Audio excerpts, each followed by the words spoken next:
Welcome to day 6 of Vlogmas. Today is December 6th and it has been quite a hectic morning here. I for some reason slept in. I never sleep in. I usually get around 6, so I thought that I would have plenty of time to edit today's episode in time to get it out at the usual time, around 7 or 8 in the morning. Totally slept until 8:45, was not done editing the episode and had to do that this morning. And at the same time I had kind of a loose deal with Tine, that her best friend is visiting Denmark from Norway, and if I wanted to meet her I had to be at the studio by 10.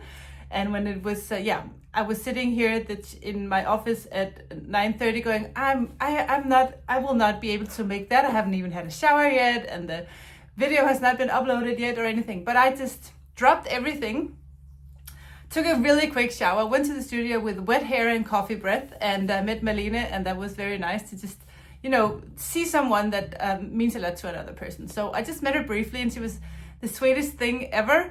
And now I came back home because Tine got us some breakfast, but we were out of butter and there's no way we're having fresh made bread from the bakery without butter.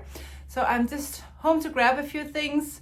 I needed to put on a little makeup and some fresh clothes because I really look like a disaster. And everything is uploaded and we're good.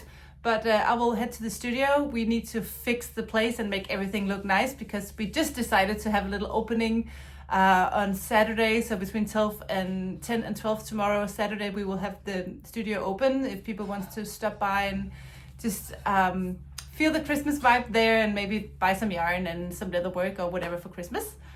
And yeah, so we really need to get the place done. And also Friday is the only day Tine and I have together all day at the studio. So it's the day we use for planning stuff, and we'll be recording the next episode for our little Christmas advent on Instagram.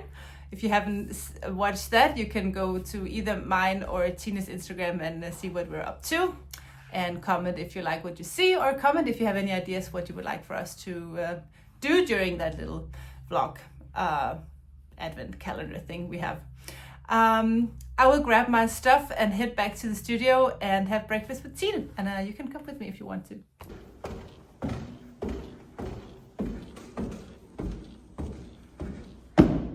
Good morning! Hello! I'm here. You are here Today. You are finally here because it's Friday!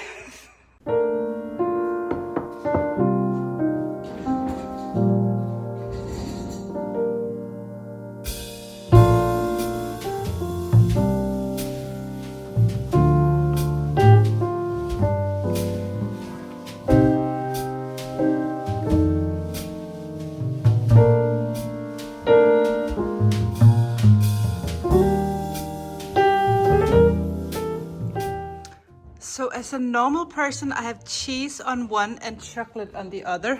And before Tine gets upstairs, let me just show you what she has. Hi, I'm telling them your secret. Look underneath the cheese. chocolate. It's very good. You're insane.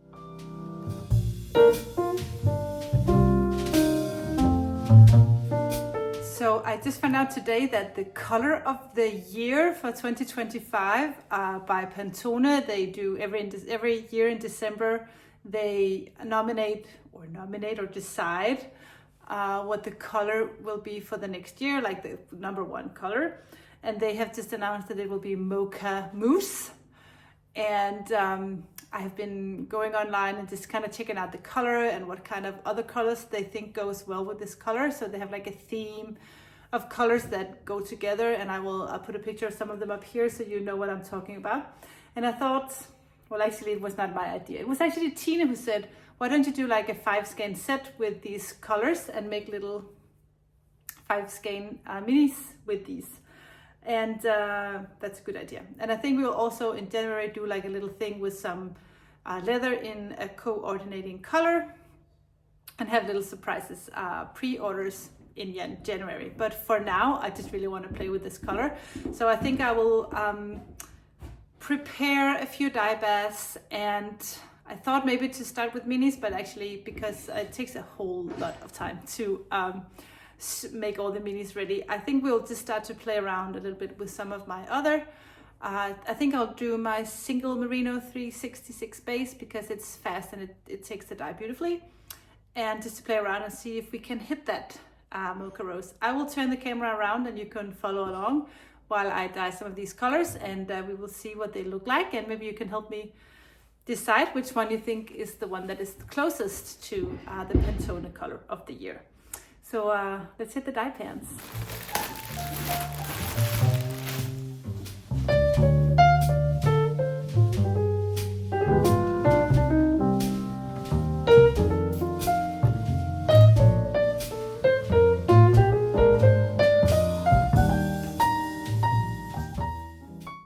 So when I am getting ready to dye yarn, I take my skeins and I put this little, I think we call them strips. I put them in strips, so when I need to handle them while they're in the dye pot, every now and then I have to take them up and rearrange them in the dye bath, because sometimes I need to speckle on more than one side, so I can grab them, and also they don't tangle up when they are soaked in water. I soak my yarn, depending on the base, I soak them in between 30 minutes to 24 hours. If it is silk I'm dyeing, I need to have that soak overnight, because the silk just doesn't soak up the water very fast. And we needed to do that in order for it to take the dye properly. So I also always need to do this first. It is not my favorite job. I think it's very boring. So usually when I'm downstairs here in the dye studio, I would listen to some podcasts on the radio. I have like a Sonos over here, so I will listen to some type of podcast or listen to music. I'm a huge fan of Tobias Rahim, which is a Danish artist, and his music just always puts me in a good mood. So when I'm here alone, I will hear music really loud. And when Tina's here, we will usually just hear something nice, or we talk mostly, so I don't listen to a lot. But if I'm downstairs here by myself, I will listen to a podcast. Okay, I have made 10 skeins ready, and I think because today we're just playing around a little bit, I think that's fine. I will soak these in some warm water, and in 20 minutes or so we'll be ready to dye the yarn. I will mix some colors, and I can show you my posters. So this is all the different colors that I have, and you can tell we have a lot of different browns here. And what I do, I almost never use just one color. I always do some type of mixing between multiple colors. So I always get colors that are specific for CamijoKnit, so that the colors you have here you can't find anywhere else. unless some other hand dyer would do the exact same mix, and that is just unlikely to happen. Of course, we will have colors that looks the same, and also because this brilliant blue, for example, this type of color was just really popular at the time, so of course a lot of us tried to do that color, but that bright color exists in different versions. They will never be exactly the same. Also, the amount of dye we use will vary. So yeah, but you can see we just need to get the right mix, and I kind of have an idea of what I want to try. I'll try 2 different dye baths and see what kind of result we like the most.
I gave myself permission to leave work around 3:30, so that was an early day. I just really actually needed a little time to relax and catch up on my knitting, and I really didn't do much progress at all. So I'm still working on skein number 5 from yesterday, so I'm totally behind, and we didn't even open Advents yet because I spent most of the day at the studio. So let's do that now. I can also show you that I have done a little progress on my Wednesday sweater. So no stress. Let's open my mini for today, and it is number 6, so that'll be the Princess and the Pea. And as a child, I loved the idea of that princess laying on top of all these mattresses and still feeling so sore from sleeping on that tiny pea on the bottom of all the mattresses. I really much enjoyed that fairy tale. So let's see, a princess and a pea. Maybe you can guess the color.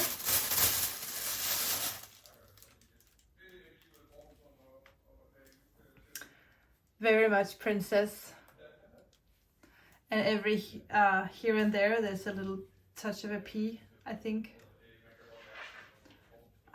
but it's very subtle. So every now and then there will be a little splash of green specks, but not much. Here you can see a little bit, tiny green speckles. I didn't want much. Mostly because I didn't want the green to interfere too much with the pink. Just wanted it to be just a splash. So yeah, we're going back to pink. That's fine. Cheapo hand dyed. Wow. I love these down-to-earth natural colors. And how fun is this? This is such a mocha mousse colorway. So that is spot on for color of the year. This has been dyed with madder root. I think the first one we had was also madder root, but lighter. Can't wait to dye with, not to dye with this. I can't wait to knit with this. Let's see what's in my creative calendar. Number 6. I have no clue what this is. Oh, it's like a jelly ball, moonlight. This is fun. I'll play with that. I will cake this mini and have that ready to add to my anthology throw. I am making a little progress. I'm enjoying this knit very much. At midnight last night, Solveig, she's volunteering with me at the church. She's also a very dedicated and very skillful knitter. And I know her because our families are related.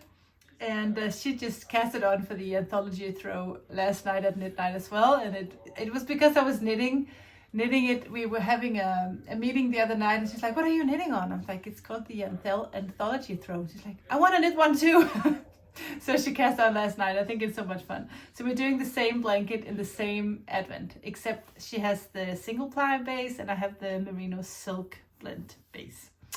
So yeah, I will hit the couch for a little knit time before I had to start some dinner for me and Esther. I think he just wants some soup and I'll make him some soup, and I think Esther and I will have some pasta leftovers from last night. So a really easy dinner actually. And I will just hit the couch and put my feet up for a little bit and sit next to my husband and do some knitting while he's watching some uninteresting handball game. By the way, before I let you go for now, I just want to say thank you so much for all the pictures you're sending me with Christmas inspired pictures for me to get inspired by to do this year's Christmas sock set. Keep them coming. You still have the entire weekend to send me beautiful Christmas pictures with some colors you think would be nice for me to dye.